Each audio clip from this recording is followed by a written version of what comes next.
حامدا ومصليا أما بعد.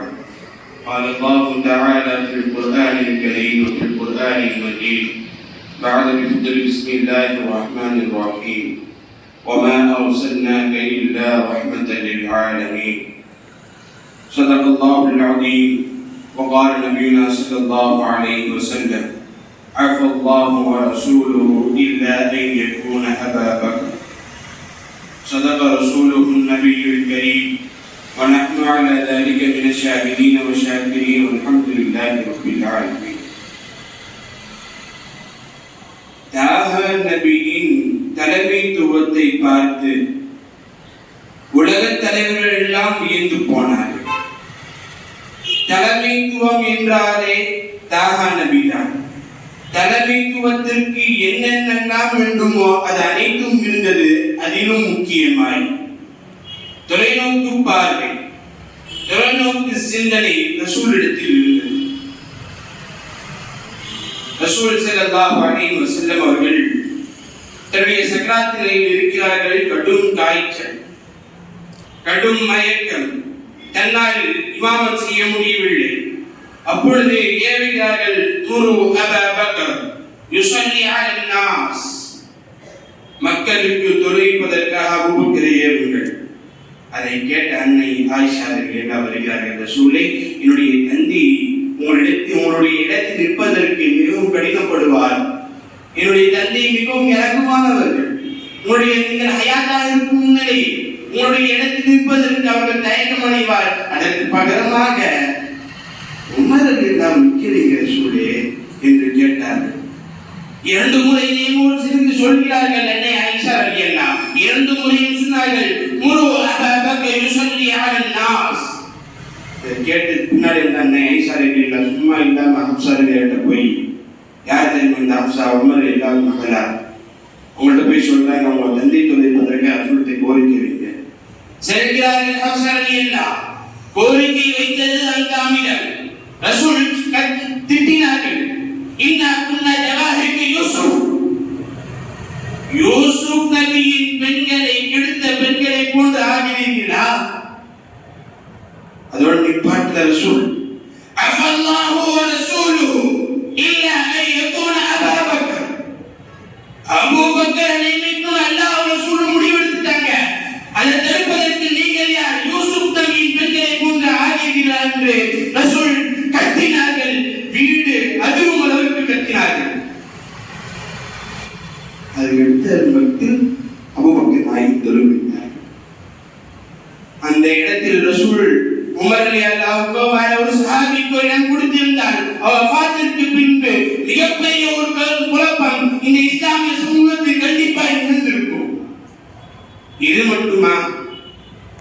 தாயிப் நகர் அன்னை ஆயிஷா ரலியல்லாஹு அன்ஹாவின் மடியில் ரசூலுல்லாஹ் சக்ராத் நிலையில் படுத்துக் கொண்டிருக்கிறார்கள். அப்பொழுது அன்னை ஆயிஷா ரலியல்லாஹு அன்ஹா கேட்கிறாங்க, யா ரசூலே, உங்களுடைய வாழ்க்கையில மிகவும் கடினமான நாள், ரொம்ப கஷ்டப்பட்டு பின்ன என்ன நாள் ரசூலே என்று கேட்கப்பொழுது அன்னை ரசூலுல்லாஹி ஸல்லல்லாஹு அலைஹி வஸல்லம் சொன்னார்கள், உஹது போர்க்களத்தை விடவும் நாம் கடினமாக மிகவும் அதிகமாக கஷ்டப்பட்டது.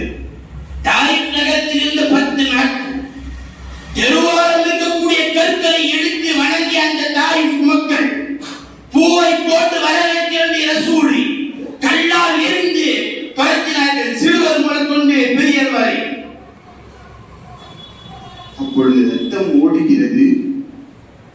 இவர் அல்லாஹ்வுக்கு கேட்கிற ரசூல் இப்ராஹிம் பார்த்து கொண்டிருந்த ஜிப்ரீல் தாங்க முடியாமல் இறங்கிவிட்டார்.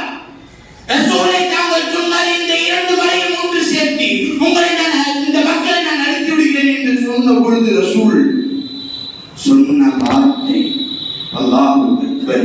இந்த சமூகம், இந்த மக்கள் என்னை கொண்டு ஈமான் சொல்லவில்லை என்றாலும் பரவாயில்லை, என்னுடைய சந்ததியர்கள் கண்டிப்பாக என்னை கொண்டு ஈமான் கொள்வார்கள் என்று நூறோருக்கு சிந்தனை 1000 வருடங்களுக்கு மேற்கு சென்றும் இன்று நாம் இன்று அவர்களை பற்றி பேசிக் கொண்டிருக்கிறோம் என்று சொன்னார். அங்கே அவர்கள் சிந்தித்த அந்த சிந்தனை ரசூலின் நூறோருக்கு சிந்தனை எந்த அளவுக்கு இருந்துச்சு தெரியுமா? 1 ஆண்டு 2 ஆண்டு காலம் அல்ல, 1 நூற்றாண்டு காலம் அல்ல, மறுமை வரையிலும் ரசூலின் சிந்தனை. ஹசன் ஹுசைன் சுடுகாட்ட விளையாண்டுட்டு இருக்காங்க. சிரிச்சு கொண்டே இருந்த நாயகம் அழுக தொடங்கி விட்டார்கள். அதை பார்த்து கேட்டாங்க, ரசூலே சிரிச்சுட்டு இருந்தீங்களே, ஏன் திடீர்னு அழுகிறீங்க? சிரித்து கொண்டிருந்த நாயகம் அழுதை பார்த்து தாங்க முடியாமல் என்னை பாத்திமா எல்லாம் கேட்கிறார்கள். அப்பொழுது பெருமானார் சொன்னார்கள், இப்பொழுது இப்ராஹிம் அலைஹிஸ்ஸலாம் வந்து சென்றார்கள்.